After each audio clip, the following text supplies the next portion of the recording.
Kunyalemi kainas kunyal turun kelus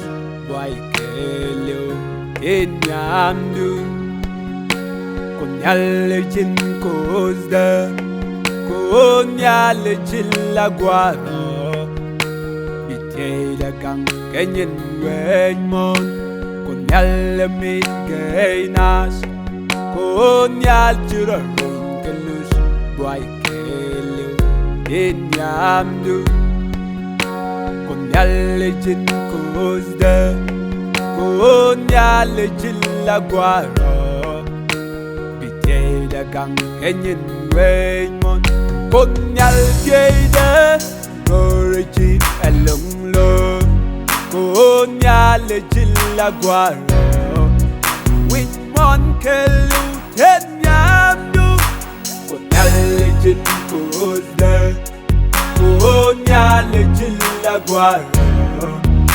bitela kang kenyen wenmon kunyal jeda gorji alunglo kunyal jilla gwaro winmon kelu tenyamdu kunyal jin kozda kunyal jilla gwaro bitela kang kenyen wenmon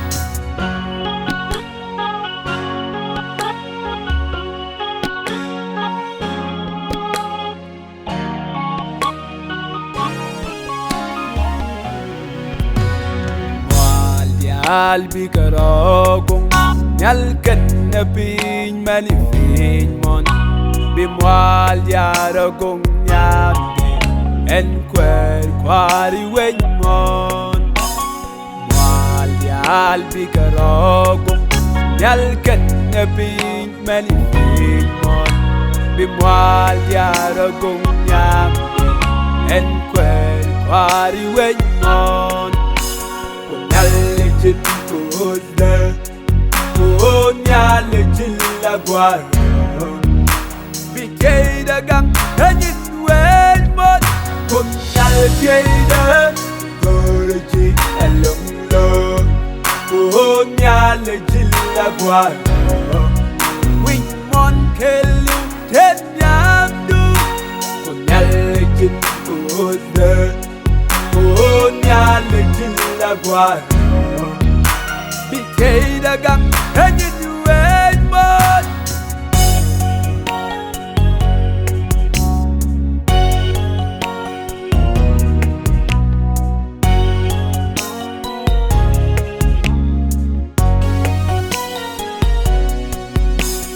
nene jejana vini